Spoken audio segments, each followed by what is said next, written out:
दोस्तों, आपने यह तो अवश्य सुना या पढ़ा होगा कि इस ब्रह्मांड या यूनिवर्स में अनगिनत आकाशीय पिंड, ग्रह, नक्षत्र और तारों के रूप में मौजूद हैं और इसका प्रमाण हमें अपनी नंगी आंख से भी देखने को मिलता है जब रात के समय आसमान में हम अनगिनत तारों का समूह देखते हैं। आज का विज्ञान इनमें से कई आकाशीय पिंडों तक अपनी पहुंच बनाने में कामयाब तो जरूर रहा है, पर वैज्ञानिकों की यह उपलब्धि बहुत छोटी मानी जा रही है।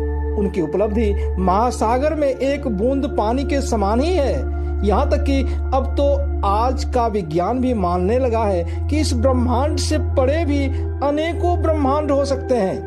पर आप यह जानकर हैरान रह जाएंगे कि जिस सच्चाई को आज का विज्ञान स्वीकार करने लगा है उसके बारे में हमारे सनातन शास्त्रों में हजारों वर्ष पहले ही बता दिया गया था।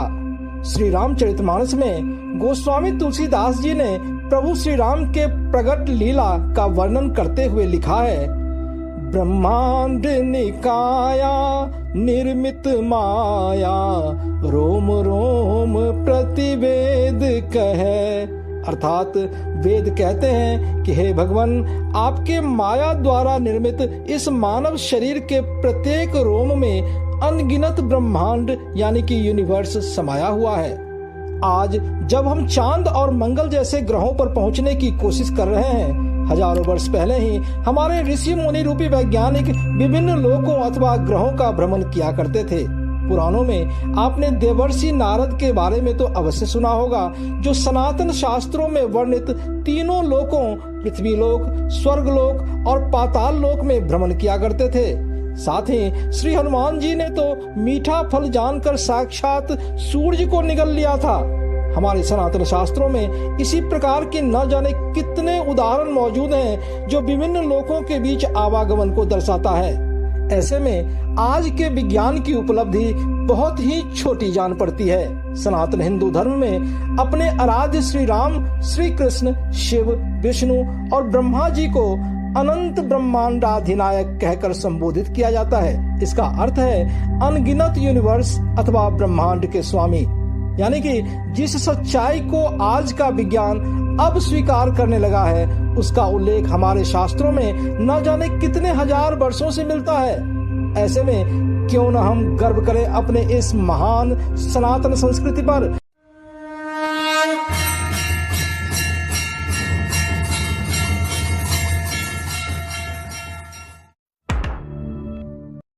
दोस्तों नमस्कार, मैं प्रदीप झा।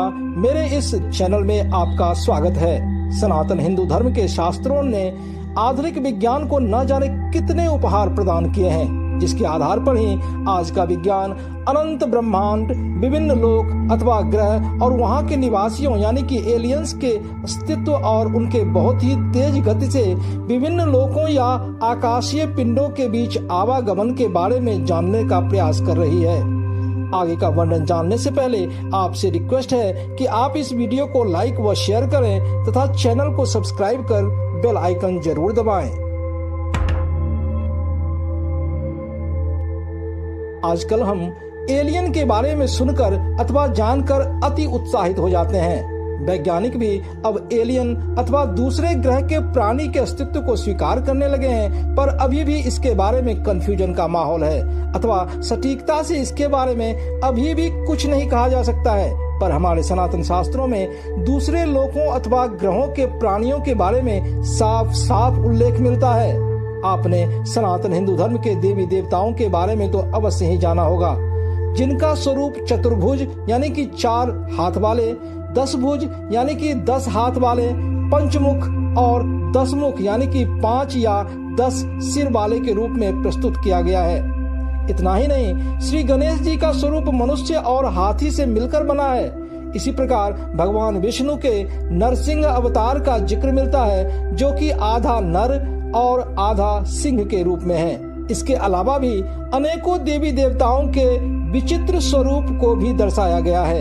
यहाँ आपके मन में एक प्रश्न तो जरूर उठ रहा होगा कि ये सारे स्वरूप काल्पनिक भी तो हो सकते हैं। तो यहाँ मैं आपको बता दूं कि बेशक हमें ये सारी बातें काल्पनिक लग रहे हों, पर जब आज के वैज्ञानिक भी एलियन की बात स्वीकार करने लगे हैं जो किसी भी रूप में मौजूद हो सकता है, तो हमें निश्चय ही सनातन शास्त्रों की इन सभी बातों पर विश्वास करना ही पड़ेगा।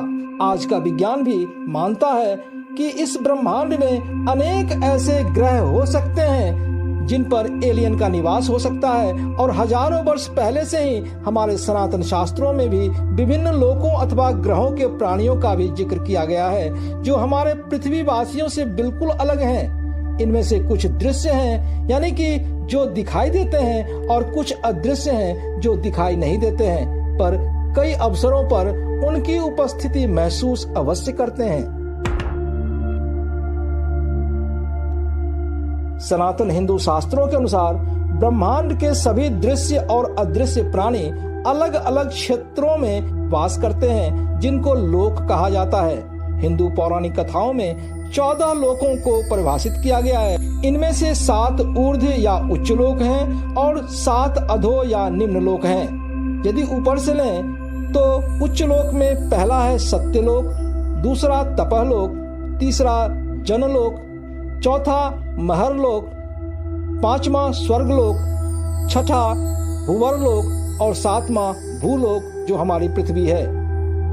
इसी प्रकार निम्न लोक में पृथ्वी से नीचे है पहला अतल लोक, दूसरा वितल लोक, तीसरा सुतल लोक, चौथा तलातल लोक, पांचवा महातल लोक, छठा रसातल लोक और 7वां पाताल लोक। दोस्तों, ये 14 भुवन के रूप में जाना जाने वाले ब्रह्मांड के अनगिनत लोकों में से मुख्य क्षेत्र के रूप में प्रस्तुत किए गए हैं, जो विभिन्न लोकों का केवल संक्षिप्त विवरण है।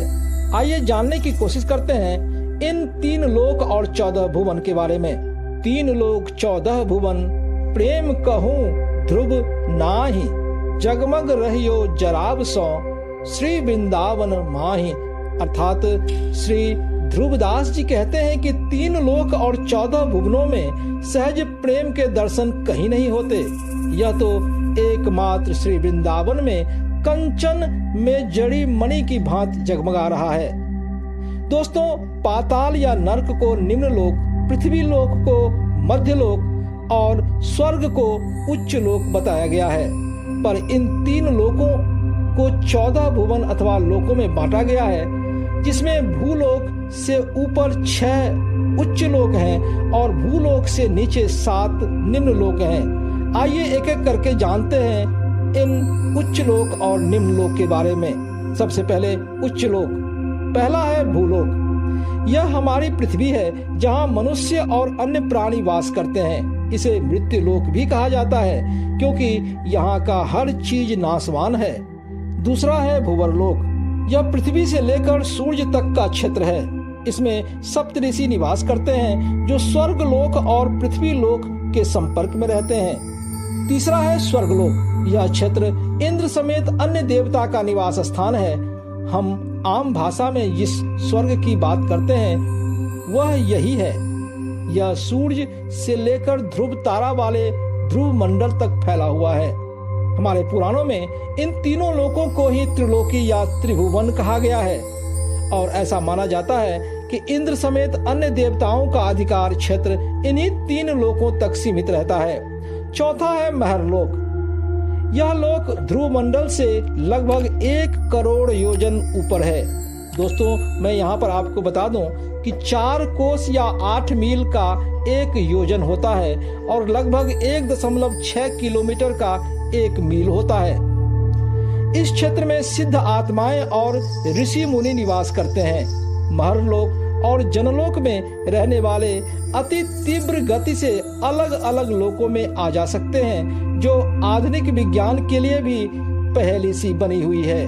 5वां है जनलोक। पुराणों के अनुसार महरलोक से लगभग 2 करोड़ योजन ऊपर की ओर जनलोक है।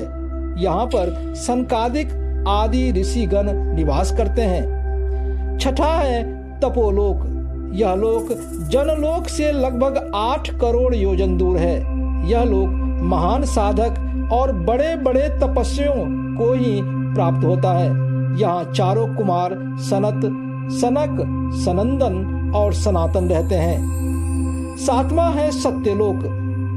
पुराणों के अनुसार यह लोक तपोलोक से लगभग 12 करोड़ योजन ऊपर की ओर स्थित है और इसी क्षेत्र में सृष्टि निर्माता ब्रह्मा जी निवास करते हैं। इसीलिए इस क्षेत्र को ब्रह्मलोक भी कहा जाता है। इस लोक में आत्माओं को मुक्ति मिल जाती है।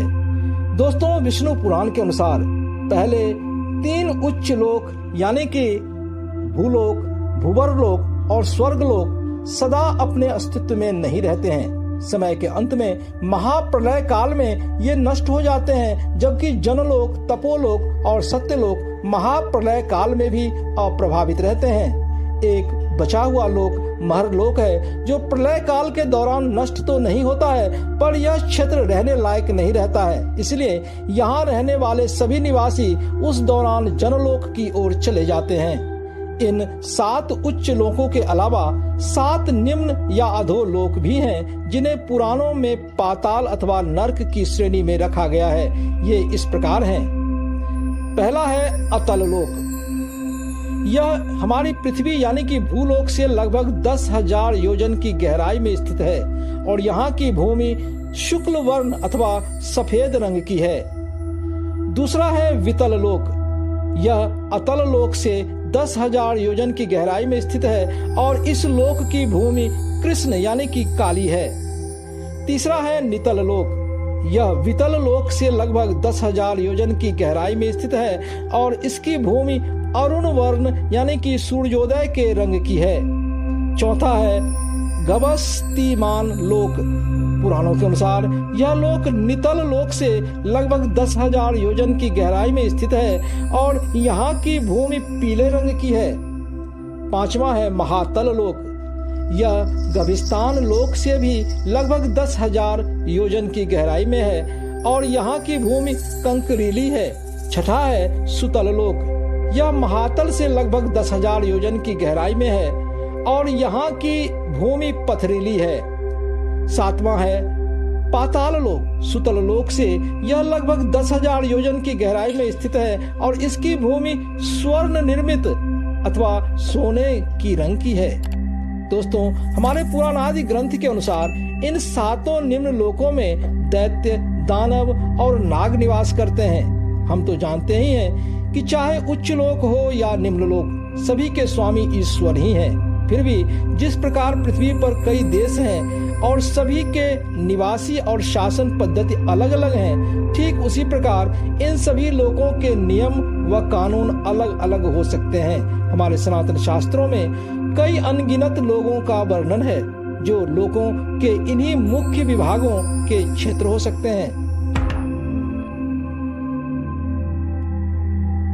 दोस्तों, ब्रह्मांड का अर्थ है ब्रह्मा द्वारा सृजित यह अंडाकार क्षेत्र, जिसके ऊपरी शिखर पर ब्रह्मलोक है और जिसके निचले भाग में नरकलोक है। इस ब्रह्म अंड के आधार में विशाल क्षीर सागर है, जहाँ क्षीरोदधि विष्णु भगवान विशालकाय शेषनाग पर समृद्धि और ऐश्वर्यों की प्रतीक और अपनी भार्या माता लक्ष्मी के साथ निवास करते हैं।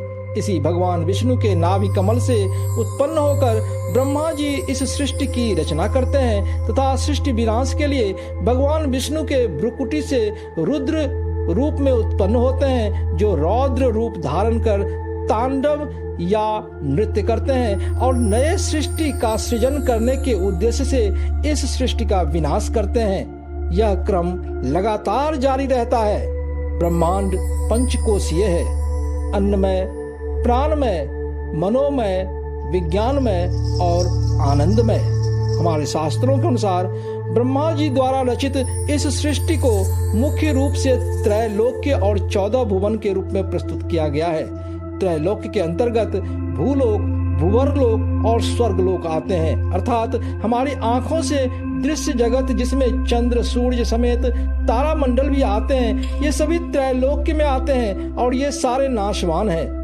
सृष्टि विनाश के समय आने वाले प्रलय में ये तीनों लोक नष्ट हो जाते हैं, जबकि सबसे ऊपर के 3 लोक जनलोक, तपोलोक और ब्रह्मलोक नष्ट नहीं होते।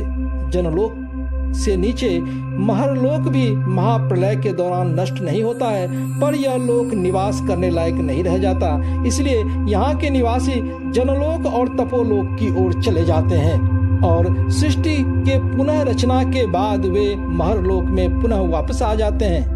दोस्तों, 14 भुवन या 14 लोकों में हमारा भूलोक या पृथ्वी लोक मध्य लोक की श्रेणी में आता है, जहां से अच्छे कर्म के द्वारा मनुष्य अन्य उच्च लोकों को प्राप्त कर सकता है। और भूलोक के नीचे निम्न लोक या पाताल लोक है, जो आमतौर पर सूर्य और चंद्र के किरणों से दूर अंधेरे में डूबे रहते हैं, पर ये अपने ही रत्नों से प्रकाशित होते हैं। दोस्तों, अब तो आप जान ही गए होंगे कि अपने अच्छे या बुरे कर्म रूपी रथ पर ही सवार होकर जीवात्माएं उच्च लोक या निम्न लोक की ओर गमन करती है। पर यह भी सच है कि इस भौतिक स्थूल शरीर के साथ हम किसी और लोक में गमन नहीं कर सकते हैं, बल्कि मृत्यु के बाद केवल सूक्ष्म शरीर के साथ ही इन विभिन्न लोकों में गमन कर सकते हैं। आज के विज्ञान के पास भी ऐसा कोई यंत्र नहीं है जो व्यक्ति को इस जीवित भौतिक शरीर के साथ तेज गति से इन लोकों तक पहुंचा सके। इस प्रकार से उपलब्ध विभिन्न स्रोतों से मिली जानकारी के आधार पर मैंने अपने बुद्धि और विवेक से यह सभी जानकारी आप तक पहुंचाने की कोशिश की है। हमारे आने वाले वीडियोस में इसी प्रकार की हमारी अमूल्य भारतीय सांस्कृतिक विरासत और परंपरा से संबंधित जानकारी दी जाएगी। अतः आपसे रिक्वेस्ट है कि आप मेरे इस चैनल को सब्सक्राइब कर बेल आइकन जरूर दबाएं। गर्व से कहो, हम हिंदू हैं। जय हिंद, जय जय सिया राम।